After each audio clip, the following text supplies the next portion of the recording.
Baik, sekarang kita akan membahas tentang material valuation basic ya. Nah, material valuation itu adalah bagaimana satu material itu dinilai dari sisi value-nya ya. Nanti akan masuk di akun, di bagian stok misalnya di akuntansi. Yang perlu diperhatikan adalah proses kontrolnya itu bisa kita lakukan ketika sistem setting atau customizing ya, atau ketika pembuatan material master record. Jadi situ kita akan mengatur ya material valuation tersebut. Kemudian material valuation ini juga diatur sesuai dengan kebutuhan dari perusahaan ya. Ketika konfigurasi sistem, ada berapa yang perlu diperhatikan ya ketika konfigurasi sistem itu atau ketika customisasi itu, pada level mana material itu divaluasi.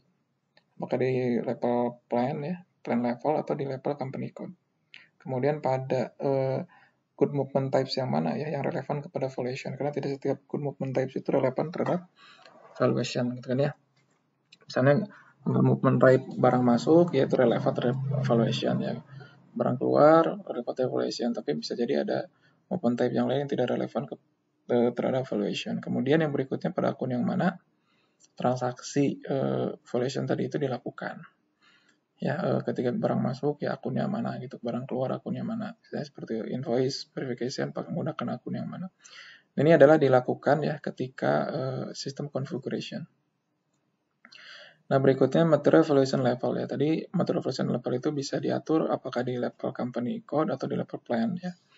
Nah, kalau di level company code artinya ya untuk plan yang sama ya, untuk plan yang berbeda di dalam company code yang sama itu valuation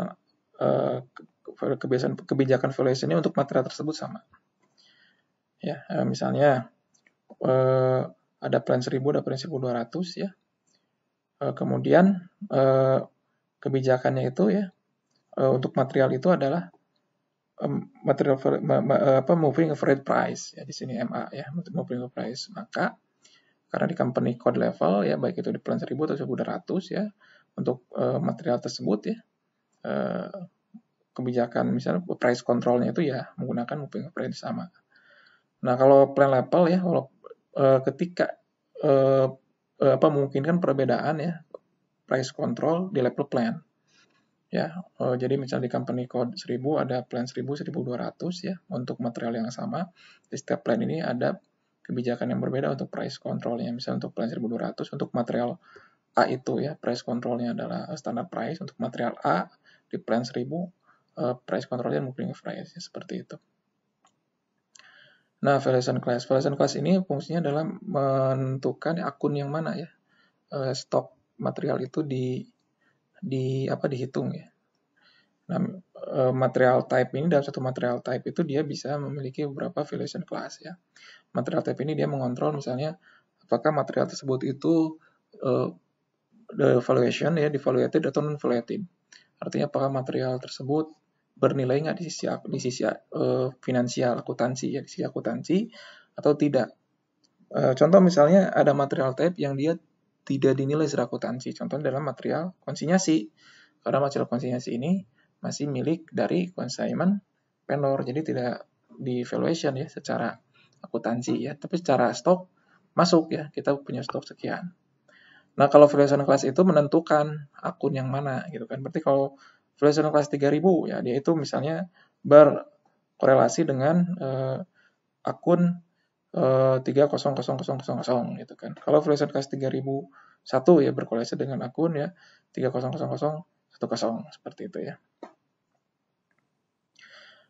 Nah, material valuation procedure ya bisa kita atur di material master record ya.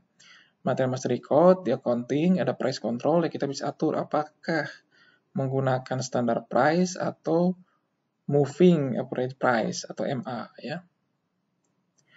Secara umum perbedaan ya antara standard price dengan moving price misalnya dalam kondisi valuation untuk good receipt ya, seperti ini contohnya. Jadi ketika PO ya, PO 10 pieces dengan nilai 25 euro. Kemudian ada good receipt ya. Nah, misalnya kalau menggunakan standard price lah, misalnya menggunakan standard price ya, sudah ditentukan bahwa untuk material tersebut ya, standard price-nya adalah 20. Maka ya, ketika good receipt ya dengan nilai 10 misalnya dengan jumlah 10, maka 20 kali 10 stock account-nya 200 ya, stock account 200. Nah, ini berkorespondensi ya dengan akun kreditnya ya, di clearing account ya, GRIR ya. Nah, namun kan di sini ya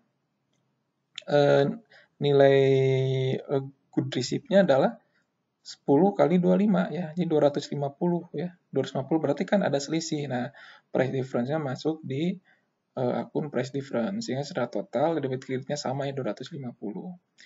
Nah, kalau dengan menggunakan moving average price ya, dia akan menggunakan sesuai dengan harga yang ada ketika good receipt ya, tidak menggunakan standar harga yang sudah ditentukan. Jadi kalau nilai ketika good receipt-nya adalah 25 ya, maka ketika good receipt ya 10 kali 25 ya, 250 di stock account ya.